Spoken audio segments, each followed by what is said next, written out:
ഇപ്പോൾ നടക്കുന്ന റെയ്ഡ് എന്ന് പറയുന്നത് നഗ്നമായ രാഷ്ട്രീയ വേട്ടയാടലാണ്. കോൺഗ്രസും BJPയും കൂടി നടത്തുന്ന ഒത്തുകളിയുടെ ഏറ്റവും പ്രധാനപ്പെട്ട ഒരു ദൃഷ്ടാന്തമായിട്ട് വേണം ഈ റെയ്ഡിനെ കാണാൻ വേണ്ടി. ഇന്നലെ കേരളത്തിൻ്റെ മുഖ്യമന്ത്രി ഡൽഹിയിലെത്തുന്നു.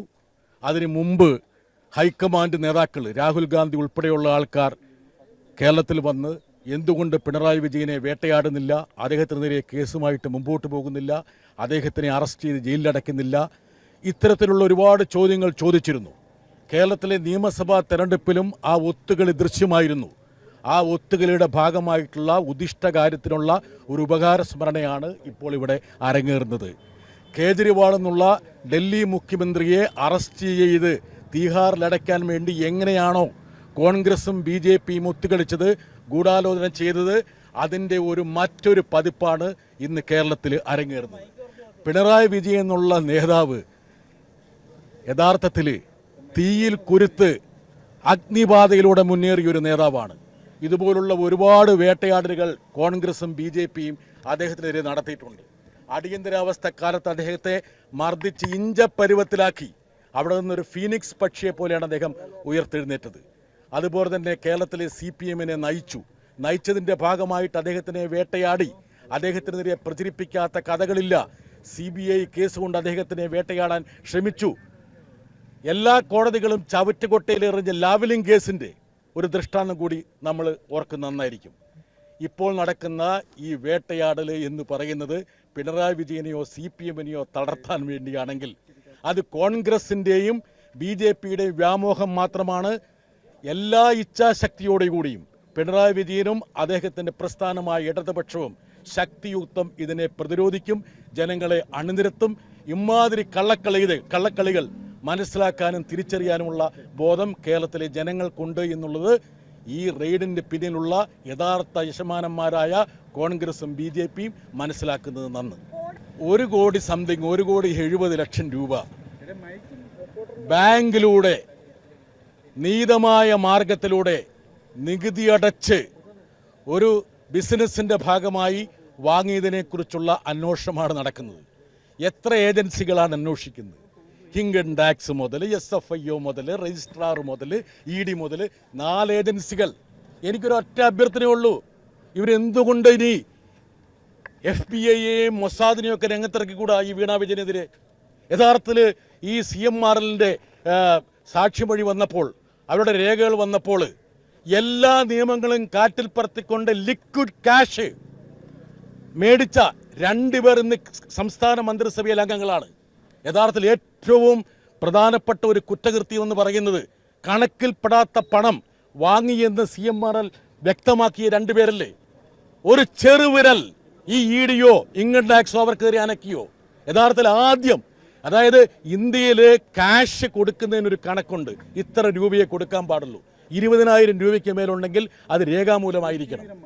നോക്കുക, 15 ലക്ഷം 20 ലക്ഷം വാങ്ങിയെന്ന് വാങ്ങിയവർ സമ്മതിക്കുന്നു, കൊടുത്തവർ സമ്മതിക്കുന്നു. എന്തെങ്കിലും അന്വേഷണം നടത്തിയോ? അതേസമയം നീതമായ നിയമാനുസൃതമായിട്ടുള്ള ഒരു ബിസിനസിൻ്റെ ഭാഗമായി നികുതി അടച്ചു വാങ്ങിയെന്ന് ആ മഹിള, ആ വനിത ചെറുപ്പക്കാരി പറഞ്ഞു. അതാണോ ഇവിടുത്തെ ഏറ്റവും വലിയ കുറ്റകൃത്യം എന്ന് പറയുന്നത്? അന്വേഷിക്കുന്നതിന് യാതൊരു തടസ്സവുമില്ല. 2019 മുതൽ അന്വേഷിച്ചുകൊണ്ടിരിക്കുകയാണ്. അന്വേഷിക്കട്ടെ.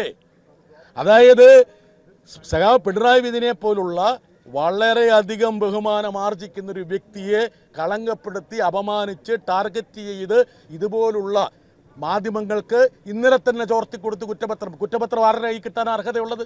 കുറ്റപത്രം ഇങ്ങനെ മാധ്യമങ്ങളുടെ കൈ കിട്ടി? കുറ്റപത്രം കിട്ടാൻ അർഹതയുള്ളവരാരാണ്? അതായത് വാദി, പ്രതി, ഇവരൊക്കെയല്ലേ? കംപ്ലൈനൻ്റൊക്കെ അല്ലേ? എങ്ങനെ കുറ്റപത്രം ചോർന്നു? എങ്ങനെ ഇന്നത്തെ റെയ്ഡിൻ്റെ വിവരങ്ങൾ മാധ്യമങ്ങൾക്ക് പറഞ്ഞു കിട്ടി? എല്ലാ തരത്തിലുള്ള നിയമങ്ങളിൽ ലംഘിച്ചുകൊണ്ടുള്ളതാണ് നടക്കുന്നത്.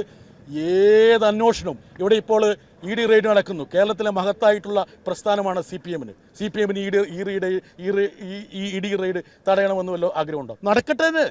എന്ത് ചോദ്യങ്ങളും അവർ ചോദിക്കട്ടെ, എന്ത് കടലാസുകളും അവർ വാങ്ങട്ടെ, അദ്ദേഹത്തിൻ്റെ മൊഴിയെടുക്കട്ടെ. അതിനൊന്നും ഞങ്ങൾ തടസ്സമല്ല. പക്ഷെ ഒരു കാര്യം നമ്മൾ മനസ്സിലാക്കണം, അതായത് രാജ്യത്ത് ED കേസുകളിൽ 1% പോലും കൺവിക്ഷൻ ഇല്ല. 1% പോലും. പാർലമെന്റിൽ ഞങ്ങളെപ്പോലുള്ള ആൾക്കാർ ചോദിച്ച ചോദ്യങ്ങൾക്കുള്ള മറുപടിയുണ്ട്. 99% കേസുകളും വ്യാജമായി കെട്ടിച്ചമച്ച കേസുകളാണ്.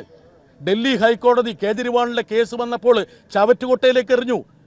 കേസ് എന്ന് പറയുന്ന അപസർപ്പക കഥയല്ല, നിങ്ങളുടെ ഭാവനയല്ല, വസ്തുതാപരമായിട്ട് വേണമെന്ന് കേജ്രിവാളിന്റെ കേസിൽ ഡൽഹി ഹൈക്കോടതി വിധി പറഞ്ഞത് നിങ്ങൾക്ക് ഓർമ്മയില്ലേ?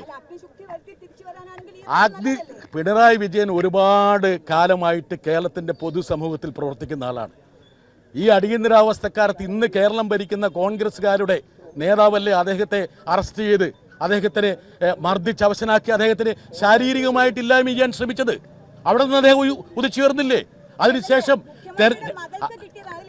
ഞാനൊരു കാര്യം പറഞ്ഞല്ലോ, മുഖ്യമന്ത്രിയുടെ മകള് കേൾക്കുക, മുഖ്യമന്ത്രിയുടെ മകള് നിയമാനുസൃതമായിട്ട് ഇക്കാര്യത്തിൽ ചെയ്യേണ്ട എല്ലാ നടപടികളും പൂർത്തിയാക്കും. അതിനാരും തടസ്സപ്പെടുത്താൻ പോകുന്നില്ല. ഞാൻ നേരത്തെ സൂചിപ്പിച്ചല്ലോ, ഞാൻ ചോദിച്ചൊരു ചോദ്യത്തോട് നിങ്ങൾ പ്രതികരിക്കണം, അല്ലെങ്കിൽ കേരളത്തിലെ പൊതുസമൂഹം പ്രതികരിക്കണം.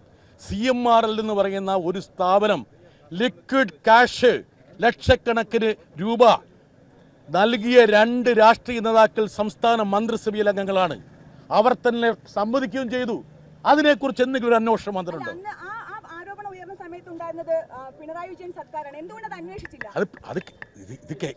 കേന്ദ്ര ഏജൻസികളല്ലേ അന്വേഷണം ഏറ്റെടുത്തത്? ഒരു സെക്കൻഡ്, സംസ്ഥാന സർക്കാരല്ല ഈ സാമ്പത്തിക കുറ്റകൃത്യങ്ങളുമായി ബന്ധപ്പെട്ട കാര്യങ്ങൾ അന്വേഷിക്കുന്നത്. ഒരു പക്ഷേ അതേക്കുറിച്ച് ഒരു ഗ്രഹപാഠം നിങ്ങൾ ചെയ്തോളൂ.